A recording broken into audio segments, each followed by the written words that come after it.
Oh boy. Oh boy, does this story have it all. It has, I wrote it down, Chicago gangster murders. It has the Supreme Court, Mickey Mouse, socialist farmers, Goofy, communist, extortion, redemption stories. There's even a Holocaust story in here. The Disney Revolt. What a very interesting book by Jake Friedman. He's going to be our guest here on Animation Cell Talk. Of course, the early years at Disney, there's a lot of interest in the studio, how the studio got its start, its golden years of animating. But very often you miss the strike that went on that almost crippled the studio. So we're going to talk to him about that and how that plays into the art of Disney on this Animation Cell Talk. I hope you enjoy. So there's a Okay. lot that's covered in this book, by the way, the Disney Revolt. What would you say the moral of the story is? Because I mean, you've been working on this for 10 years, roughly. More than 10 years. Wow. Yeah, it started out as just a story about Art Babbitt, just trying to give him the respect that his widow and that my mentor John Culhane thought was due to him because he was Mhm. kind of forgotten in a lot of ways, except by some super hardcore animation aficionados. Mhm. But a lot of like general fans know who like the nine old men are, for instance. Mhm. You know, a lot of folks might know the name of iWorks, for instance, but um, it started out just as a way to sort of like keep Art Babbitt's memory going. So to write the story about his life, and it turned into a story about the strike and about why the strike happened and why Art Babbitt took such a risky and front-facing role in this. Like he had so much to lose. So I don't want to say what the moral or what amoral is. I think, a work of art is up to the viewers to decide. That's a good I way can to put say it. what I intended to do with this book, which is Mhm. not just to make a really great story, and not just for animation fans, but for fans of Americana, fans Yeah. of the underdog stories, people who are into like the beginnings of things, the origins of things. Like this was the beginning of like the labor movement, really, especially in Hollywood. And now we all know about the Screen Actors Guild, Screenwriters Yeah. Guild, Screen Directors Guild. But I wanted to show how like a group of people actually made significant change because the Disney strike won. I mean, that's sort of like the the culmination of the book. I hope I'm not spoiling anything, but in winning, the Disney studio became a union shop that is Yeah. still a union shop for its animation artists today. That's So so I really interesting. wanted to, yeah, right. Like it has a lasting effect. So I wanted to do something in this book that was not just for the animation fans like myself, and not just for people who wanted to read an interesting, cool story that actually happened, but to maybe motivate people to show that activism can work and Wow. to encourage people to fight for what they believe in. Yeah. It's so interesting reading this. It's interesting to think Art was in his 30s roughly when this went down, and he was Mhm. considered one of the old timers, compared to the younger artists. And they were talking Yeah, well, about the new artists that were coming in and getting these yeah. opportunities, and he was looked at as the old man. Yeah, And things were moving so fast. Like the yeah, growth was insane there. I mean, from 1928 to 1937, Steamboat Willie to Snow White. I mean, it's just insane how fast things were moving. So people were kind of outmoded really quickly, unfortunately. And Art Babbitt and his cohort, including Freddie Moore, right, the legendary Freddie Moore, were kind of like finding themselves to be a little outmoded by these art school graduates who would end up becoming the nine old men. um, it's kind of interesting the way when you go through the book, you're talking about how people were picking sides between this, and even the artists about 50-50, a little bit more than 50% joined the strike. Some of them didn't. And then there were some of these, part of the nine old men that actually were not part of it. And, you see where these lines are drawn. Do you think part of the reason why Art Babbitt is forgotten is because afterwards, Walt Disney spent a lot of time, I guess, trying to change the narrative, as in, we want to either forget this or forget him because, he was singled out when they were talking about the different artists and they were doing the negotiations. He was singled out on the Walt Disney side. Do you think part of it was just Walt trying to form the narrative in the way he wanted to form it, and that's the reason why Art was forgotten as long as he was? Hey, yes. Yeah. I think, look, the Disney company didn't talk about the strike for many years, for decades, and Walt himself almost never mentioned it. Um, and I have to thank like current historians in the last 20 years for actually bringing it up to the forefront in like Disney sponsored projects, right? Like Ted Thomas in his documentary Walt and El Grupo spends the first 5 minutes or 10 minutes talking about how the strike predated the trip to South America. And he pulls out some audio from an interview that Walt did, which is the only time we have on record of him talking about the strike in hindsight. Hmm. And Interesting. yeah, and we have some, the great author Mindy Johnson talks a little bit about the strike in the context of inkers and painters. And, here and there, the Disney company, that's in like a Hyperion or Disney Editions published book. So here and there, the Disney company has been okay with letting people know about the strike.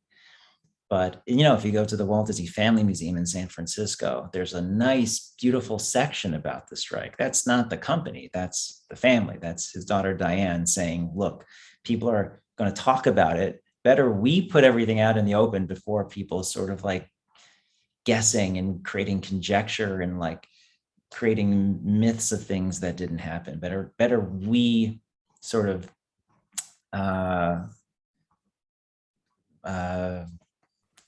encapsulate what the strike actually was. Like I think like the Disney family and Diane wanted to like just put it out there because the idea that the company was hiding something kind of made it seem more nefarious. Huh. Interesting. And for a long time, oh yeah, yeah. And the strike wasn't nefarious, and Walt's stubbornness wasn't nefarious. I wouldn't say it was just stubborn. And the 9 weeks of the strike were unfortunate and created kind of lifetimes of bitterness between those who stayed in and those who stayed out. Like these are, even by the time they were old folks, they had ill will for each other ever since. And the Disney company did not like mention the strike in its literature. The only places you could read about the strike were from Disney artists who published books outside of Disney editions or outside of Hyperion. Seamus Culhane writes about it in his books, and Jack Kinney wrote about it in his memoir. And none of these were like Disney published books. Mm-hmm. So the idea, I think it was both Art Babbitt and the strike that were topics that Walt didn't really want to discuss. So as a result, Art Babbitt himself felt deeply that the Disney company was trying to whitewash his place in animation history. Wow. Yeah. And yeah, the Disney Revolt, by the way, fantastic book. And did I read online that you have to go into a second publishing? It sold out the first time around? Yeah, we sold out our first printing in 3 weeks, and we're on our second printing. Yeah, thanks Congratulations. for That's that. fantastic Thank you. news. Thank you. Thank you. Um, I'm curious to know, I'm sure your listeners are also, what specifically you as a, average Joe, what you got out of the book or what you liked about it or yeah. didn't like. Yeah, why not? So a few things that stood out to me. What stood out to me is that what a pivotal moment that was in the Disney company, considering they were borrowing so much money, they were moving to a new lot, they were millions in debt, and then a strike hits. So I kept thinking to myself, man, if the strike would have went longer, or let's say perhaps more ill will was felt towards the Disney company, and maybe more alliances were formed where they weren't actually airing some of the older films like Snow White that were really their moneymakers, could that have crippled and basically have closed the shop down? Could that have gone the other way with Walt Disney? Or is he scrappy enough where he would have found another way somewhere along the lines? I was also really struck by the fact that all these different animators were at these different lots at the time. And Walt was like, we're just going to have to find people and train them. Like we're going to have to teach them how to do this. And it's interesting, I think, because he thinks he grabbed someone off the street during the Depression. So they owe it to me. I don't feel like I owe them anything. So he kind of has this mindset. And I think that's why a lot of the workers were taken back when all these promises about, hey, we're going to give you bonuses based on the performance of these movies, and they're reading the press and they're like, wow, this is the greatest thing ever. They're making so much money and they're moving into, $3 million facility at the time, the 30s. That's insane. And they're Yeah. like, hey, where's our bonuses? And they don't get it. I can 100% understand their frustrations. What's interesting to me also is that not on a lot of the old timers, the ones that were paid well, the $200 a week is what you mentioned about Art Babbitt, but the ones that were paid well, a lot of them didn't follow along. It was a lot of the newer ones that were getting $25 a week type of pay. And Art was one of the rare ones that were the high paid ones jumping in there. And I kept thinking about that because he could have been fine, living the rest of his life doing his thing. He might have seen the writing on the wall that, they didn't think he was too friendly or whatever it is, and maybe that's motivated him. But I just kept thinking, like, okay, you got to stick up for the younger end, and that's kind of what this collective bargaining did. They made sure that the lower end was brought up as opposed to protecting the higher end. So there's all these, and there's a lot of other things in the book that I think are super fascinating. But probably the number one thing that fascinated me the most was, I mean, this could have gone the other way. Disney could have closed down. I mean, they were in so much debt at the time. If they would have just, if the strike and the different unions and the guilds that were getting involved would have just smoked out and stopped the distribution of the cartoons at that point, it would have been over. There's no way they would have paid their debts back. So that's what struck me the most about it. Yeah. Yeah. There were high stakes. There was a lot of tension. Everything was on the line. That's what made Yeah. it so fascinating. But the thing is that Walt didn't really tell his staff that they were in such financial troubles. I think he feared whatever like emotional repercussions. He feared doubt. A whole like staff of, at the time, about 700 people doubting the strength of the studio. And so he kind of hid that from everyone. The fact that, I mean, folks know today that Pinocchio lost $1 million in its release. Fantasia lost $1 million. These were, again, supposed to be money makers for the studio, and each of them were financial losses due to the war in Europe cutting off foreign revenue. And it wasn't until the lawsuit between Art Babbitt and Walt Disney. Now, Walt sued Art twice at the same time, and this was a civil suit for unpaid bonuses, and Art lost this one. And because of the publicity of this suit, the way Disney won the suit, we know, as it's written in the trade papers of the time, is because the Disney company released the financial records that proved that Pinocchio lost $1 million and that Fantasia lost $1 million. We wouldn't know these if not for that lawsuit and if not for that. Like, Walt wasn't going around telling people we're losing money. And it was really, I think Walt felt he had to keep face a lot. Like, for him, his image was his most precious possession. He named the studio after himself. He was so closely tied to the studio. That's why the strikers really wanted to make a big like media frenzy out of the strike itself, painting picket signs with cartoon characters and handing out leaflets and bulletins with cartoon characters. Like, they knew that the way to get Walt was in his image. Mm-hmm. I wrote down some things that were fascinating here. The story has Chicago gangster murders. It has the Oh, yeah. Supreme Court, socialist farmers, communists, extortion, Mickey Mouse. What else can you ask for in a book? So you're an animator yourself, and I Yeah. do want to talk about some of your work, but I wanted to get your impression of the pace it took to get Snow White out. They said each inker traced about 30 cells a day. They painted about 17 cells a day. They had to have about 250,000 drawings to be animated. So when you're an animator yourself and you think about that type of pace to try to get a movie out, 250,000 drawings, is that an insanely fast pace, the way they push that movie? Oh, yeah. I mean, they were working literally day and night by the end just to get it out on time. And that everyone, imagine a bunch of like young, mostly 20 somethings, not really with families. So they had the ability to really like work and overwork, kind of like, folks today are fresh out of school. When you believe in the place that you work for, you're willing to put in the extra time for a shared common goal. And they were all like floating high on this dream. They felt like they were all on this ship together. And if they succeeded, they would all share in its bounty. And if it failed, they and Walt included would all go down with the ship. It was like a big risk. And they kind of liked that. I read or heard somewhere the term a band of happy pirates, and that's sort of like what this group of, at the time, like 1,200 artists were. They were all believing in this dream and knowing that they could fail, but they were going to give it their all anyway. Yeah, and that's really interesting too.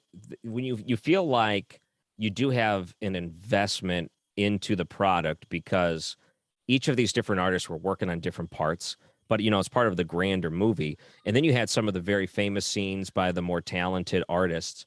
And speaking of Snow White, I reached out to a Disney sell and art collector, Steve Spain. I'm going to see if I Oh, can share sure. this with you. It's a drawing from Okay. Snow White from Art Babbitt. I Oh, think I cool. can share this. And I think if I put this over here, tell me if you see it. Okay. Is the screen sharing? Oh, yeah, I see it. That's terrific. So that's kind of an example of one of the art's drawings. And to Mm. think that in total during the movie, you're roughly looking at 250,000 total. This is kind of iconic character, and he kind of made these iconic characters. And Goofy was another one. Let me put this one up. So here's another one of Art's. This is actually the cell itself, but one of his drawings and the way Uh, that he depicted Goofy. He yeah, didn't do from the bull, Baggage but he did Buster, I Goofy. guess. What's that? Yeah, that is from, and I wrote it down just to make sure. Maybe I Baggage didn't write it Buster. down. I want to say Yeah. 1941. Oh, okay. Well, that would have been what, right around the time of the strike. When was the strike? Yeah, 1940. yeah. So, but you talk about the contributions the artists had and the personality because they wanted to bring out the personality of the characters. Mhm. And you think about some of these, like Goofy, for example, the movements, the facial expressions, the way that was so unique to Disney at the time because not a lot of the cartoons were doing that. Mhm. And you talk about that in the book, the actual artistic interpretation of the characters, and that's how a lot of them made their name because they would show these movies and they would just like be blown away by the little details that were going in the the facial expressions, and you started to learn about them and you felt about them more than just a static character. And that was something that blew away not only the audiences but all the other animation studios as well. All the other artists were impressed by that. So Yeah. to me, as someone that is fascinated by animation art and the history of it, I loved learning about that side of it because I really didn't understand, because I knew it was a big deal, but I didn't understand why it was a big deal for the early Disney films. So in the cartoons. So that was super cool to learn. Oh, yeah, yeah. So this book is where I got some of those details about like how fast people were doing that, and how many drawings slash employees had to be um, hired to produce Snow White. I mean, there was a big hiring spree. So this book is Walt Disney's Snow White and the Seven Dwarfs: An Art in Its Making, um, by Martin Krause and Linda Witkowski. And most of this book is cells and drawings and backgrounds and art. But the first 40 or 50 pages are about the making of Snow White and how the artwork was actually made. And because I worked in animation, including drawing on paper, actually, briefly, uh, I can, I had the ability to relate to what it's like to make drawings and how fast it takes to make drawings.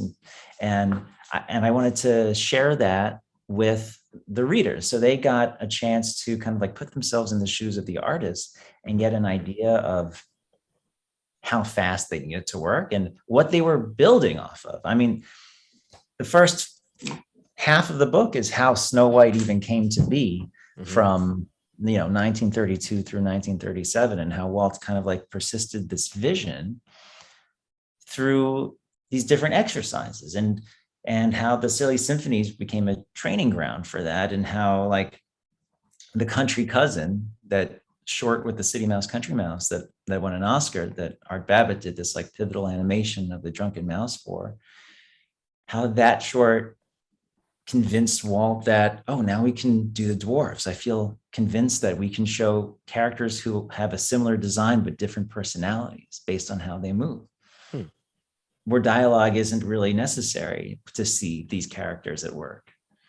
We can just, it's like pantomime and physical movement, because like we don't remember so many of any one-liners from the dwarfs, especially Dopey, right, who doesn't speak at all. But you're falling in love with these characters because of how they move and how personality is conveyed from that. So we're building up through Snow White, where, and speaking of which, there's a drawing of Abner the Country Mouse in the book. Oh man, I should have taken it down. That drawing that's in the book, I owned. Yeah, awesome. Yeah. All right, Yeah. what page roughly? Where's that? Hold on. Let me see if I can flip through and find it, because I have a. Okay. Let's see. Okay, you do that. Would you like me to bring it off my wall and show the screen? Oh yeah, absolutely. If it's not too much, if it's not too much trouble. Not too much trouble. I can do that. If you don't mind holding on for a minute. Yeah, go for it. Okay. Yeah. And in the meantime, see if you can find the drawing in the book. Yeah. So I was mentioning this earlier. So if you look at the book, there's a lot of notes at the end. So if there's anything that you read about and you want to know more about, you can go to the back end and learn where some of that information came from, which is always important, because I've noticed Disney collectors are rabid for this sort of thing. Like if you actually collect Disney animation, you own everything you can find published talking about Disney animation. There's a huge group of people out there that want everything. So the notes in the back are so critical, I'm sure, for a lot of people, because if they read something that they haven't heard about before, they want to know where to find it. So very detailed in that sense. Oh, there it is. Let's see. Here's my drawing. Oh yes. There's Abner the Country Mouse. That is so nice. There it is. And I love it because he's mid-hiccup in the wine glass. You can't see the wine glass because it's just a drawing. But there he is mid-hiccup. And, when the image was originally in the book, the editor cropped it so that the peg holes weren't visible. I'm like, no, you got to see the peg holes. So I did a little Photoshop to sort of like paint in the peg holes do a little quick, paint can fill. So it's not an image of Abner in the book, it's an image of a drawing of Abner. So you get the entire dimension of the page, and you see the peg holes, and you see the little like animation notes in the corner. Like I really wanted the readers to see at least one real Disney drawing, not a finished piece of promotional art, but like what the animators had on their desk at the time, because that's really fascinating. Well, so you were talking about this in the book, the drawing and flipping the paper back and forth to kind of like eyeball the motion of it. Is that something that was new to Disney? They noticed one of the animators doing that? Because you were talking about how at one point they were so advanced compared to the other studios that they couldn't hire in a consultant to teach them anything new. They basically learned from one another. There just wasn't anyone else to learn from. And I can't remember that exact portion, but you're talking about how they were watching one of the animators go from page to page as they would draw to try to make sure the movements look fluid and correct. And I just don't remember that exact portion, but was that something that was unique to Disney at the time? No, flipping a stack of your animation drawings, every studio was doing that.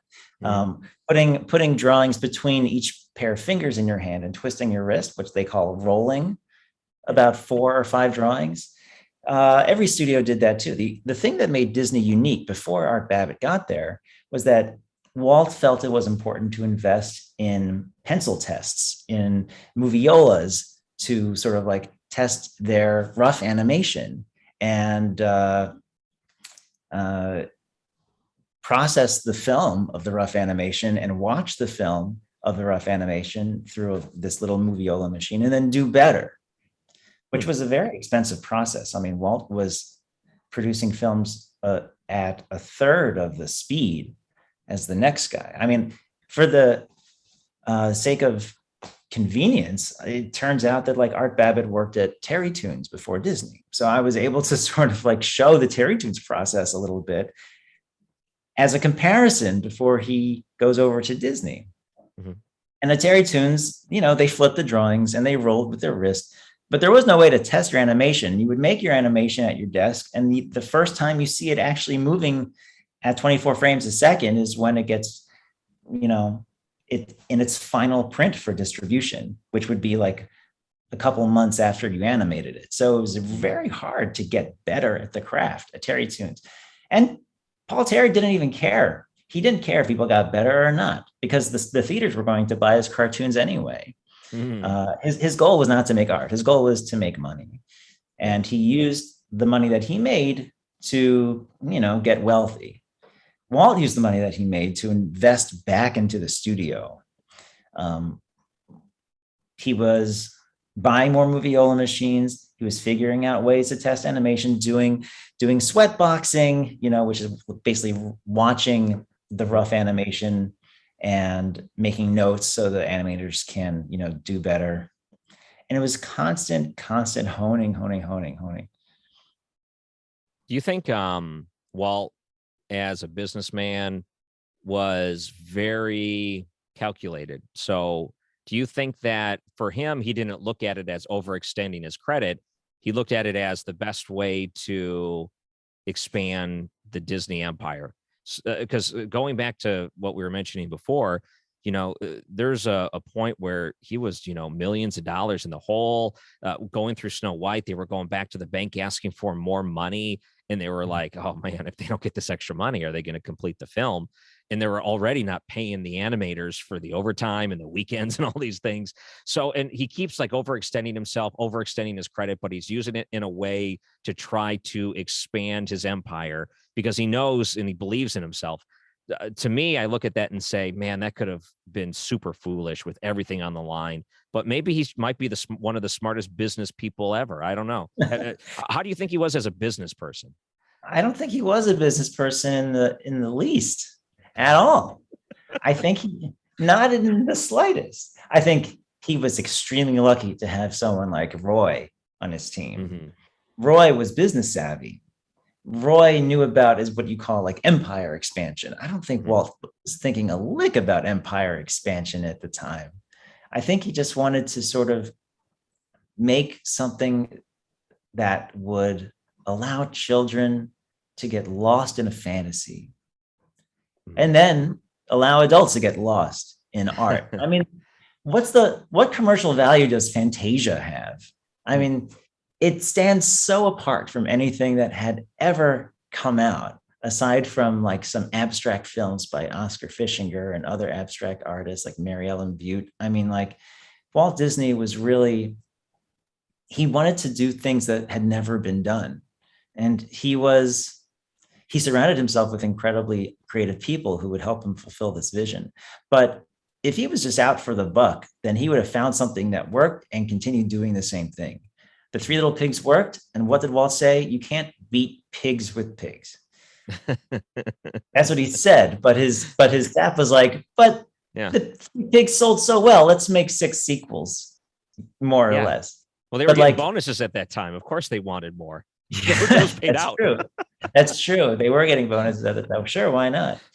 But if you look at those first 5 films that Walt produced, none of them fits into like a box. There's no genre. He's not creating a genre. He has a princess film, Snow White. He has like a boy film, Pinocchio. He has Fantasia, whatever you want to call that. I don't know, like an acid trip. He has Dumbo, which is kind of I'm not really sure what that is, like a 20th century fairy tale. Like it takes place during the circus and their trains and stuff. And it only runs 65 minutes. I'm not really sure what category that, and the main character doesn't even speak. Right. So that's its own thing. And then you have Bambi, which is based on a novel, right? And has like the most realistic animals that had ever been animated up to that point, and no humans.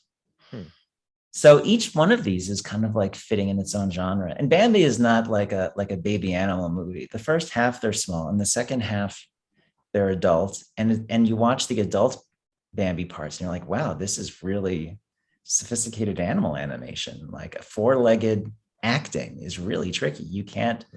You can't ask, Laurence Olivier to act as a deer.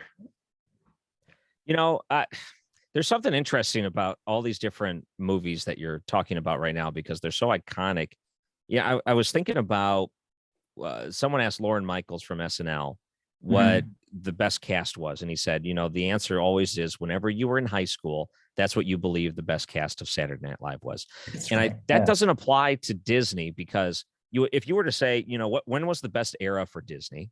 And they don't say normally when they might say like there's some of their favorite movies are when they were kids, but I think that a lot of because of the distribution on VHS and things like that, everyone watched all the Disney movies from every era all the time, and they knew every single one of them, which goes to show you how timeless some of these are. And they look back at the golden era of Disney, all of these different movies that were coming out at this any given time. There's a timelessness to it that I don't know if that was intentional or not. Do you think there was an intention to try to make everything as timeless as possible, as evergreen as possible, so they can make money on it as long as they possibly can?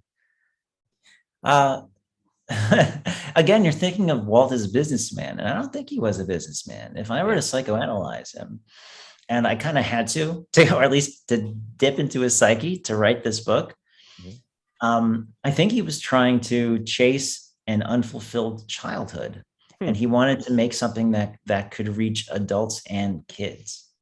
I think if it was going to be just for kids, it would have turned into something sappy or cheesy.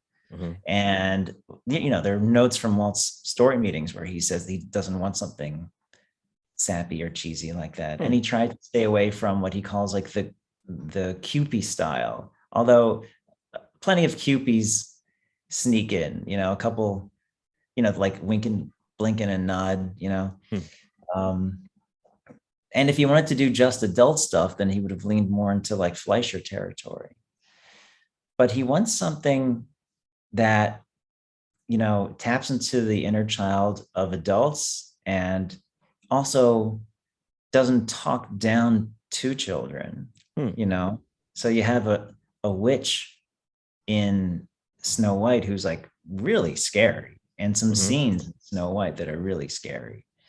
um you have characters, you have villains dying, like the witch falls off Yeah. a cliff, and the vultures smile at each other and go down as like to devour her as carrion. Mhm. um and Dumbo is separating from his mother. There are adults who still weep at this scene when he meets his mom in the cage. Pinocchio has terrifying scenes, terrifying, especially when the donkey Alexander is not quite a donkey and still more boy than donkey, and they all scream, "I want my mom!" And oh Mm. my god, nightmare fuel, right? There are some terrifying scenes in all of these Disney films that don't really talk down to kids. But Walt knew, he said that like kids kids will cover their eyes but then peek through their fingers. Yeah. Interesting. Yeah. Um, I think that the movies versus the television shows, and if I was reading on your website, your next book coming out will be that television lineup from Disney. It's like the 80s and 90s cartoons. I was looking at the artwork you had on your website. That's going to be awesome too. Is that coming out Oh, soon? I'm so glad you're asking. It is forthcoming, but I don't know when it will be out. I don't Yeah. think it'll be out this October as Disney had scheduled it. But the book Uh, is, it was researched and written and edited all before COVID, and then Disney Editions put a pause on it back in 2020, and mm, it's still kind of like sitting on the shelf. And Disney, I'm not the only author whose book Disney Editions is kind of like putting a pause on. So all I can say with any certainty is that it is forthcoming, which is gotcha. better than canceled. It's so cool. I mean, just in general, I love that. And as an animation cell collector, all of those cartoons are like, you got to put it on your list. You got to at least collect one of each. All those Disney shows from the 80s and 90s were just so fantastic. Oh Um, yeah. there was a story in your book here that I thought deserved more credit. It was with Dina Gottliebova, so Art's future wife, but the story of her memorizing the art during the Holocaust gets a blurb, and then later you find out that they marry. But I thought that deserved a whole chapter in itself. What an unbelievable story between that. Yeah. Yeah. You know, her story is so fascinating and it deserves to be honored. And I really, this book that you're Yeah. holding, the Disney Revolt, was originally um, 50% longer than it is. My Wow. editor gave me some serious notes and I had to cut back. Like I had to go back from 120,000 words to 80,000 words. So Right. the Yikes. original draft, yeah, unfortunately, parts that didn't tell the story of the strike had to go. But I Mm. refused to let this Holocaust story about Dina Babbitt go. And I was able to squeeze her in as a note, even though she doesn't have anything to do with the strike. But I thought it was worth honoring that this girl in what was then Czechoslovakia, and Mhm. she was an art student, had gone to see Snow White so many times, and when she and her mom, being Jewish, were taken to the concentration camps, she painted a mural of Snow White and the dwarves in the children's barracks just to brighten their day. And the soldiers saw this, and she thought she was going to be executed for disobedience. Instead, she was taken to Dr. Mengele Yeah. to paint portraits of Roma prisoners, who they called gypsy prisoners, because photographs didn't capture their skin tone, only paint could. And she said, I'll do it, but only if you save my mother's life too. Like she's negotiating with top Right. Nazi. I mean, we're What? talking about, I mean, the biggest butcher of all Nazis. This guy is notoriously terrible. I mean, Yeah, evil. yeah, Wow. yeah, evil. But he's like, yeah, okay. And so one by one, he brings in maybe a dozen Roma prisoners for her to paint portraits of. And she's painting them knowing that they're going to be murdered as soon as Mm. the paint is done. I mean, the kind of trauma. And she was just maybe 20-ish, like 20 years old at the time, like a very young woman. But this saved her life. Like she and her mom survived the war because of this. And this story has been written up, and you can find stuff about well, she married Art Babbitt in 1948. Like they met in Mhm. Paris, and he became, well, she became his third wife. Yeah. But her story has been written up. It was written up in Newsweek, and it was written up, Yeah. Oh, I I see. think, the LA Times. What I a never had the story. honor of meeting her, but yeah, actually, Uh, it- well, it was like her like lifelong goal to get the original paintings back, because a lot of them are in the Holocaust Museum, um, in I guess in Poland. And they refused to give her original paintings back, only copies. And she and her daughters kind of like have been trying to get it back. She passed away. Her daughters continued this fight, and mm, so I don't know. It's a wow. very interesting story, but like the kind of, I mean, she's clearly brilliant. She's Mhm. clearly passionate, and she is like, had to have had like complicated trauma from what she went Oh, through. man. All And of that. It, she and Art Babbitt kind of gelled, I guess, on all those fronts. I don't know how you introduce yourself, because for her, you write about it, that it was her ability to have that memory of the movie, that she was able to replicate it through painting, and it ends up saving her and her mother's life. She just Yeah. becomes in awe and admiration and love with Art Babbitt, and then later they eventually meet up and marry. I can't imagine what that first connection would have been like. Like, you won't believe the story I'm about to tell you, Art, or maybe he knew about her to begin with, but I you think that's just like just an unbelievable story. And there's so many of them in there. I wrote down a couple of things I was going to ask you about during this. The Yeah. I just was so I learned so much about this whole era, and this book has just been fantastic. Um, how about the strike itself, one thing, I, it was one part where it was a little bit difficult for me to follow along. It seemed like there were so many guilds and unions out there, and Mhm. there's like so many different representations.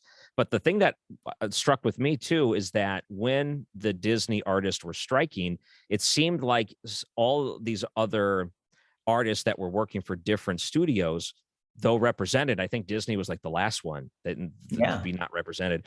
They were showing their support. So you even had Chuck Jones, who, by the way, is like one of the biggest of the biggest. I mean, he is like on the Mount Rushmore, and yeah, he's out there helping support them, even though he's for a rival studio. And you see that they had other connections. Like there was one that said, okay, we're going to try to make it so the projection union stops showing Disney, and newspapers are like, okay, we're going to stop putting the comics in. There was this like real connection between the different unions of the time because they wanted to show like support for other unions, even though they weren't the same union. That was kind of yeah, interesting to me. yeah. And even Technicolor goes on strike in support of Right. the Disney strikers. Technicolor, they refuse to process any Disney films, so Disney has to make do with the films they all like, the copies that they already have of the Reluctant Dragon, and they've released their like limited copies of Reluctant Dragon to the limited theaters, and they have to, they were hoping that the Reluctant Dragon would help bring in the money that they sorely needed, and here they go not being able to get all the prints that they had signed up for. It was an I was, incredible sign of like, yeah, cooperation. yeah, just reading the book, I was under the impression everyone was going on strike at some point. Like, here's the plumbers union, here's the electrics union, here's the engineers. It seems like it was like the trendy thing to do was go on strike and let the union representation take over, which had their own problems because then you talk about how some of them were later found guilty of extortion. You had some that went into the CIA protection or whatever, the witness protection. Man, there's all kinds of crazy shenanigans going on all across the board on that side. Yeah. Well, we're talking about one key guy, right? Willie Byoff. We're talking about this guy who's kind of hooked up with the Al Capone gang, Mhm. and how he and the Capone gang helping him become like the head and like the tentacle controlling the people of IATSE.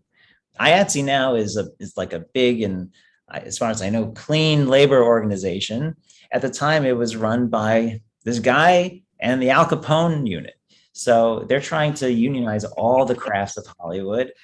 So these guys were racketeers. They were trying to blackmail studio heads and pocket, all of this extra money. And Willie Byoff and the IATSE are their thing, but there's also these other unions that are clean, and they're trying to fight for the same control over the same crafts. So all of these other unions, it was like so many unions that were vying for representation of the same crafts were really butting heads and coming to blows and trying to control the same people in Hollywood.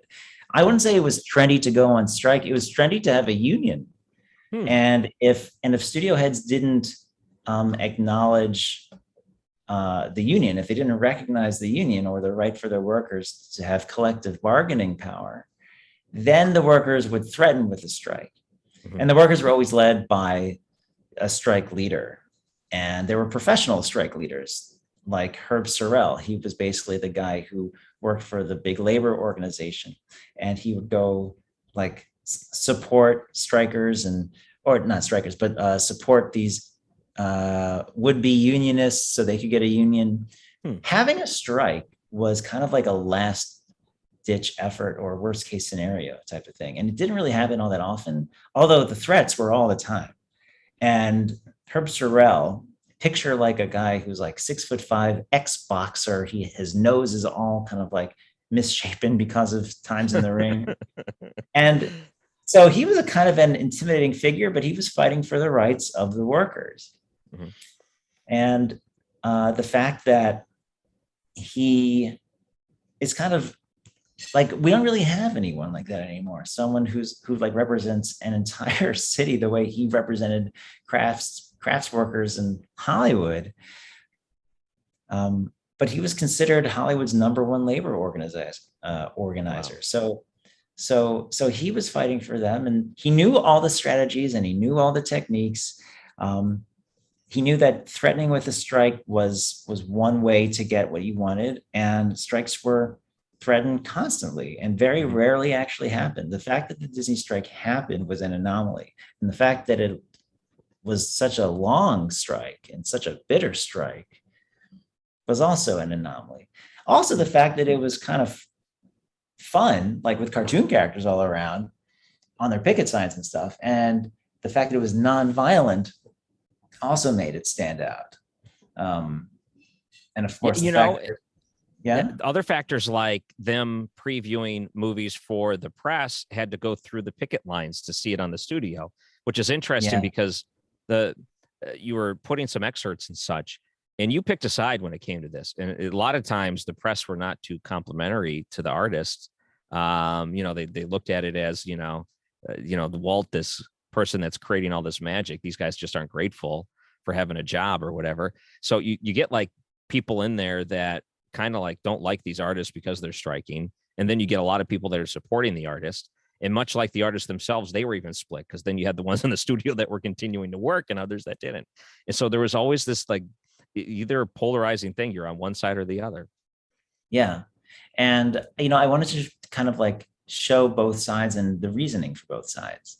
Um, because this isn't like good versus evil. This is like people who believed what they believed. The people who stayed inside, which were nearly half of the artists, hundreds of people, like about 300 people stayed in. They were all grateful for Walt giving them a job during the Depression. They were grateful for this big new studio in Burbank. They really felt proud of the work that they produced. Mhm. But then the people who walked out were like, we can't support ourselves on this. Other Mhm. studios are paying their workers more for the same work. You can earn more, they were saying, digging ditches Mhm. or painting backdrops than you can making drawings of Pinocchio Hmm. or Dumbo, like iconic characters. So they felt like they were just kind of being taken advantage of, and they wanted a little dignity. Yeah, and you had the other comparisons of the other studios and what they paid, and it wasn't up to par. And you think, hey, it's Disney. You think it should. Let me Yeah, ask you your opinion as an artist. Uh, yeah. so part of the thoughts of Art Babbitt is that at a certain point, I don't want to use the term demoted, but they didn't give him the prime opportunities in some feature films, and they said because his quality was lacking. Did you Mhm. get a chance to look at his art, and did they have a point? Was it his quality of his drawings were not up to par as the top animators, or were they actually punishing him? Can you bring up that baggage buster cell? Yeah. Okay. Let me bring that back up. Okay. So I got to do this. Share screen. Screen Um, two. Okay. Here we go. Yeah. Okay. Okay. So in baggage buster, Might be able to zoom in a little bit more here. Here we okay, go. this particular frame doesn't support what I'm about to say. But if you watch the cartoon that this frame is from, Baggage Buster, Mhm. this goofy animation was animated by Art Babbitt. His animation, uh, if you have kind of a keen eye for animation, it feels a little stiff. It feels rotoscoped, like Hmm. like it was like a, basically a human figure that Goofy's movements are copying. Mhm. That his movements aren't caricatured and um, loose, but more like kind of traced. Hmm. And so much so that if you look at some close-ups of Goofy and his hands have 5 fingers sometimes in this Hmm. cartoon. So, so yeah, right. Very strange. So this is art relying too much on the live action reference, which had been such a monumental shift for the studio, bringing live action reference in. I mean, it was Art Babbitt who conceived of pointing a camera at someone like a dancer and using that to uh, inform a character's animation. Mhm. But by this point, he has been feeling so in his head, kind of psyching himself out because the younger guys are kind of taking over all the best roles, all the best character Mhm. roles, and he's feeling like he's venturing towards obsolescence. That he's kind of relying way too much on his live action camera. And so Goofy's hands in several shots, not this particular one, but in several shots have 5 fingers. And Wow. his movements feel like the movements of a guy in a Goofy costume. Huh. Oh, that's Yeah. interesting. Yeah. Um, And Babbitt actually admits to this later, and Walt Disney describes this in mhm, his 1942 courtroom testimony. mhm.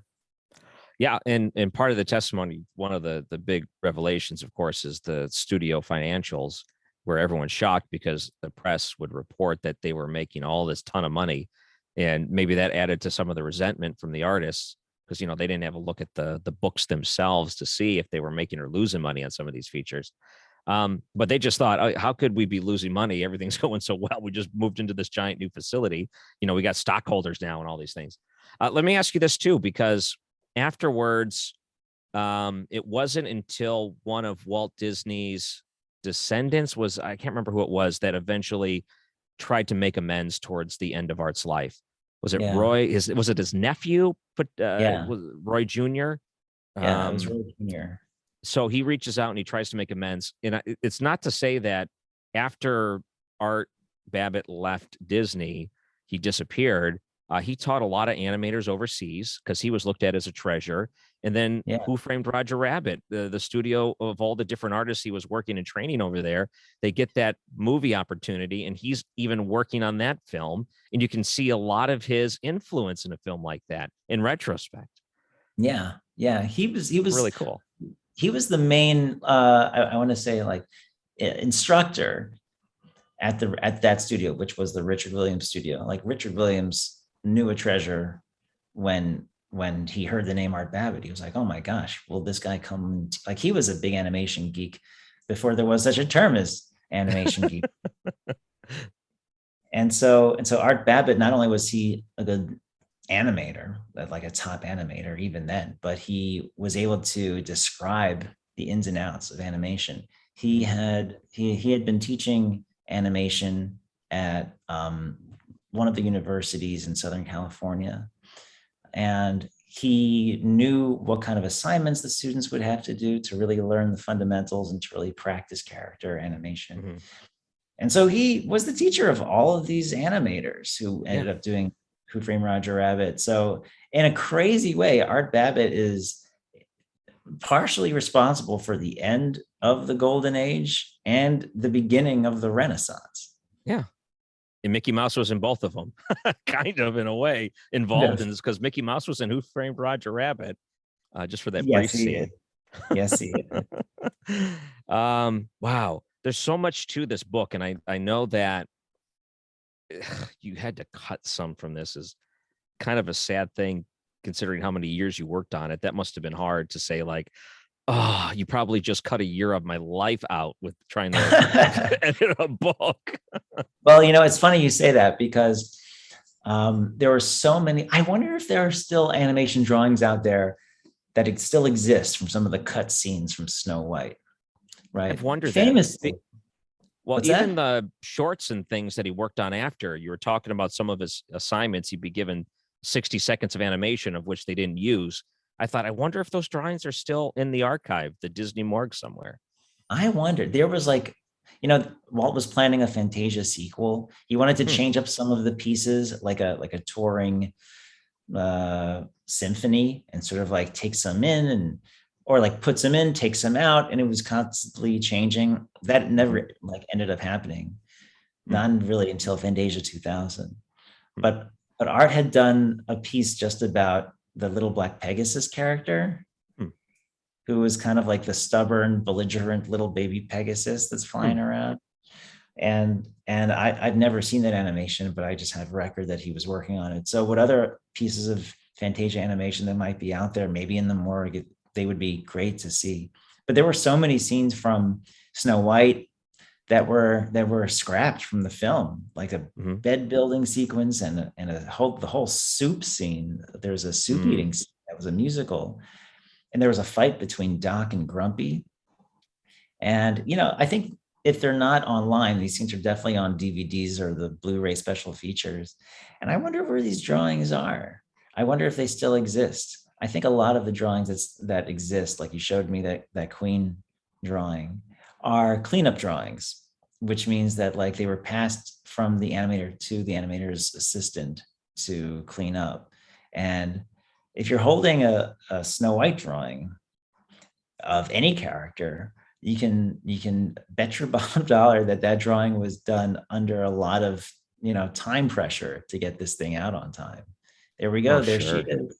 Yeah, those things are, so the collector is Steve Spain, and he's got just an amazing Disney collection, and he's put his collection out on display at museums and such.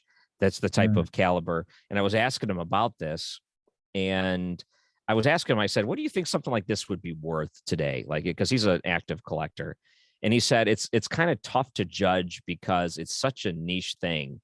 Like there's so few collectors that, number one, see like that would be able to pay the amount of money this is worth, number one, and would be willing to do that to add to their collection. But the ones that are would pay a lot of money. Like so if you're in that group, you know how valuable something like this is. And he says, even a drawing like this today is probably worth about $2,500.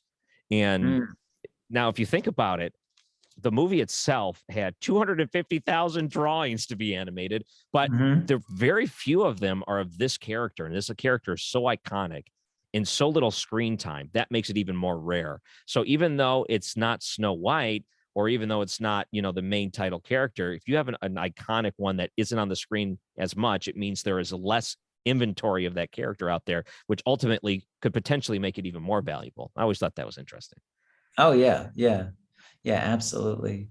And because she doesn't have as much screen time as like Snow White, for instance, she Art Babbitt, when he was done animating her, moved on to animate some dopey scenes, including the famous scene where the dwarves are returning home and they hear sound from upstairs and they don't know what it is. And so they all kind of kind of coerce Dopey, poor Dopey, with his candle on his little candle holder to like go up the stairs and like see what it is and open the door and then get his pants scared off him and like run back down. So that was a Dopey scene by Art Babbitt. He was given scenes actually that were kind of like separated from other characters. He was known as an animator who worked best on his own. So when there were characters that didn't really have to interact with anyone else, that was often given to Babbitt at that time. And beyond. I kind of wanted to, like, we all have seen, if not the actual drawings, like you just displayed, but at least images of them. And I wanted to kind of like take them out of the frame and stack them on a desk and put you in a chair and just have you imagine what it's like to sit at this animator's desk with these drawings in front of you and put you back in that time of making this film. The idea that they're in frames, it's nice, but I want you to sort of like walk into a time machine where that drawing is not on your wall, but it's on an animator's desk. It's amazing. It's hard to think too, if these things weren't really looked at as collector's items. So to them, I'm assuming they didn't see a whole lot of value in these. They just saw, great, I got to do another 1,000 of these, and I'm going to be working extra hours. They probably look at it as a burden, and now we look at it as a treasure, the way that this is. Yeah. I mean, they were paid to wash the cells and reuse them. Right. Can you believe that? And some of them were throwing these finished cells, like finished painted cells on the floor and like skating around like they're on an ice rink, just like slipping and sliding on finished cells. Oh my God. It makes me want to cry just thinking about it. I love these. I love the idea that you can hold something in your hand that's been touched by people who worked on this film. And that was actually placed under the camera and has become part of our fabric, our cultural fabric. Yeah. Like that, a finished frame of like a painted cell, a completed drawing. That's that's a piece of our cultural fabric. I'm thrilled that this is going to get a second print. And so Oh, says the this second print book, has already begun. Yeah, don't worry about it. There's this is no so awesome. there's no pause. This book is independently authored and published. So you did this all on your own? That's No, no, no, no. another undertaking. Oh, please don't get misled. This is published by Chicago Review Press. Yeah. This is published by Chicago Review Press. Oh, I gotcha. I actually contested that statement on the cover, and they're like, if we don't put that on there, we could get sued by Disney. So I'm like, okay, I don't want that. So basically, that's saying that this is not a Disney published book. I got you. Okay, well that's great, and it really is fantastic. And my wife, see, what I'll do normally when I do interviews, I'll skim through it and I'll write a couple of notes down, because a lot of times interviews that I'll do, like let's say for radio, are 10 or 15 minutes. And you're like, okay, I don't know if I'm going to be able to go through 250 pages for a 10-minute interview, because that could sometimes equate to 2 questions. I just need to, kind of get the gist of it so I can think of some interesting points. I actually read this entire book. I was so excited to talk to you, and I was just enthralled by the history of it, that I'm so glad I did that. I'm so glad you said yes to this, because it's just a fantastic book. And I know there's a lot of people that are talking and ranting and raving online about this. I'm part of a couple of different animation cell groups, and I keep seeing the book crop up where people have said they read it and loved it. So I'm sure you're also getting the rave reviews, but I wanted to make sure you knew that a lot of people love this book. Oh, thank you so much. Yeah. So not only am I like someone who's worked in the animation field, I'm also a cell collector. I'm an animation art collector. Yeah. Oh, yeah. Ever since I was a kid, I always thought it was fascinating. When my first big purchase was an animation cell, and my first awesome animation cell gift is a Mad Hatter from Alice in Wonderland. Wow, that's a big one. Should I bring it down? Do you want to see it? Yeah, of course I do. Wow. Well, that's like a different caliber of collection. You got some really nice cells. Wow. Well, it was a gift. What can I say? I don't know if I would have. Oh, that is so cool. But let's take a look here. Oh, give it a little bit of a tilt here, because I'm getting a little reflection. Oh, there we go. That's good. Maybe, okay. Oh my goodness. Look at that. Yeah. Oh, that's perfect. So you probably know exactly what part of the movie that's from. One of his shoes aren't showing. What would be right there? Like, what would be obscuring it? Oh, he's standing on the table. That's the table scene. Oh my goodness. Yeah, he's standing on the tea party table with one shoe, and the other leg is behind the table. Oh, that's so perfect. So, oh my goodness, what an awesome cell. Oh, thanks. I love this, because this is a reminder. A cell like this is, when a part of the appendage is obscured and just cut off, it's a reminder that even though in the film, the character's leg is behind the table, under the camera, the cell is always on top of the background. So when you need the character to have something obscured behind something, you just don't draw that. You just cut it off yourself. So you very rarely see them coloring. I have a couple of cells where you look at it and you think they didn't need to do that. Like I have some cells where people have hats on, but it's a 2-cell layer where the hat's on its own layer, but they'll still color underneath it, even though no one will see it. And I always wondered, why did they bother doing that? I mean, essentially what you might be using it to get it to stick on there better. I mean, that's all that's happening at a point. Like, well, I guess that wouldn't work depending on what layer it was, but I always saw things like that. And I wondered why they would do that sometimes. And then a lot of these, like 80s cartoons, 90s cartoons, you got to remember they were, outsourcing this stuff to like South Korea. So they were just cranking these out as fast as they possibly could. I'm sure they weren't thinking about stuff like that. They were just like endlessly cranking this stuff out, and it didn't really matter sometimes. They just kind of did it to just, maybe it was faster for them to just do the whole thing. Who knows? Oh, yeah. Yeah, I don't know. Like I've seen some of those cells even in person, and they're skillfully done. Even if they're done like a team of, Korean inkers and painters. What's interesting, this is not apropos of the Disney Revolt, but I saw some DuckTales cells, and the ink lines have turned kind of ruddy brown with age. And I guess the ink has changed or was different over in Korea than here in the States, because here, like, ink lines have remained black. But if you look at like a DuckTales cell, all the contour lines are kind of brown. Oh, that's Um, interesting. Yeah, just the yeah. composition of the way the cells in the chemicals in the ink, and there's so many things that go into that and how it's stored, I guess. Oh, yeah. Um, Archivists have all kinds of different tricks to try to save that. And I mean, I guess Disney has their whole vault in morgue where they hold on to all these things, and they have their own techniques they use to try to preserve this art. But they got millions of these things hanging around there. I don't know how you preserve all of them. That seems like it would be nearly impossible. But luckily there are a lot of collectors like this that understand the value in that, and they do the best they can to try to preserve these things, because ultimately these would degrade and to nothing, and they would be lost forever. If it wasn't for the Yeah. enthusiasts, they'd be gone. You'd have what you saw on the screen, but you wouldn't have the physical, tangible piece of art to hold on to or to observe. Like, just think about the morgue, and they talk about how artists would go there to study the techniques of former artists because they wanted to see in person what it looked like, because it helped them as an artist. All of that would be lost if it wasn't for people trying to preserve it. Yeah. Well, the morgue mostly has drawings. Yeah. I don't know of any cells that the morgue had, because cells didn't really keep very well, and they were also flammable, so they were a fire Mm. hazard. The Mm-hmm. morgue, as far as I know, just stuff on paper, Yeah. drawings, backgrounds, which are still gorgeous. You have these beautiful watercolor backgrounds from that golden age. Oh my Um, goodness. but yeah, it was it Well, was it was for the animators, not really for the painters to yeah. use as reference. Well, maybe I'm getting the terminology incorrect, but so on my animation cell interview, if you go back into my last interview here, I'm going to bring it up here real quick so I can show it to the camera.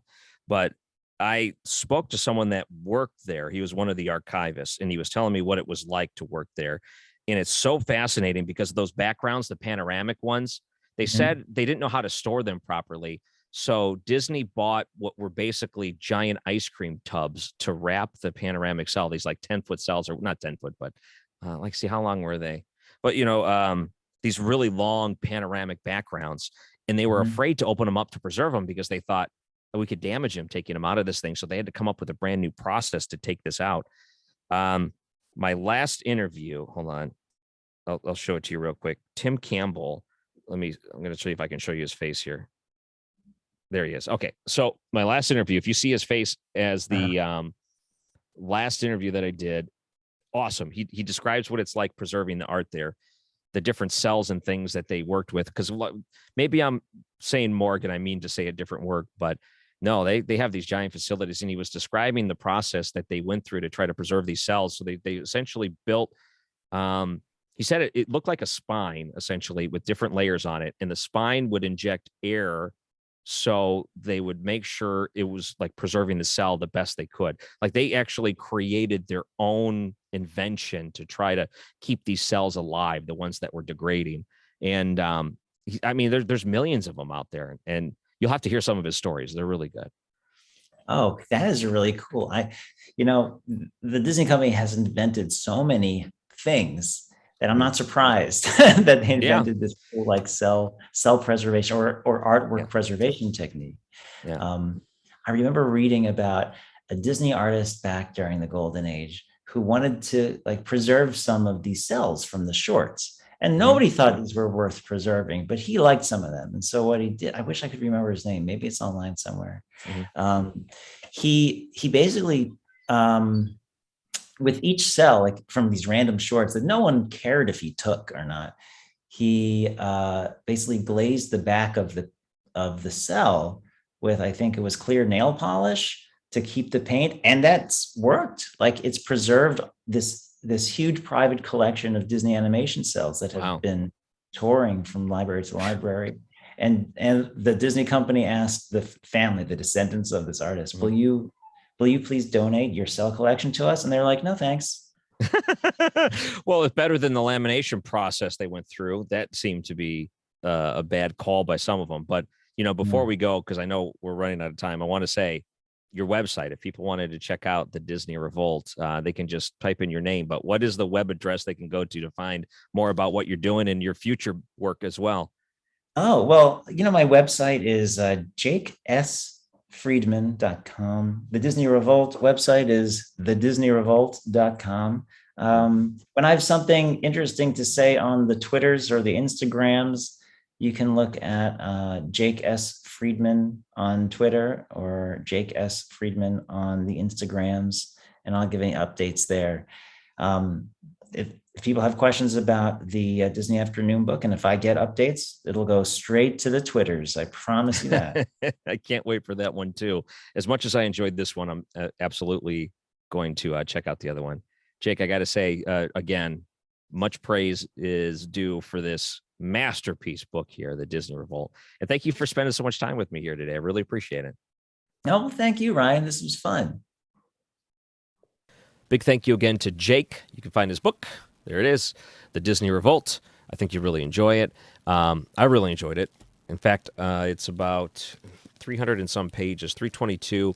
But after you factor in the sources and stuff, it comes in, I think, just right around 275 pages, something like that.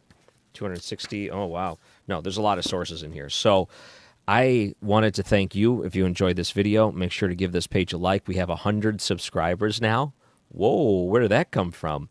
So I'm sure those 100 are enjoying these interviews, and I hope that we can continue to make these because I enjoy doing them. I learn more about animation art, not only as the art form that it is, but also the industry that it is. And you get to learn some more backstory to some pretty historic moments in animation history. Disney Revolt, certainly one of those moments documented in this book. Big thank you again to Jake. I'm Ryan Recker. Like this page if you want to subscribe. That's cool too. I just enjoy it because there's not a lot of other people to talk animation art with. So, I do these video series just because I enjoy doing it. So if there's any other people that you think would fit on a channel like this, make sure to reach out to me. Let me know. I'd love to schedule some more interviews like this. All right. We'll see you guys later.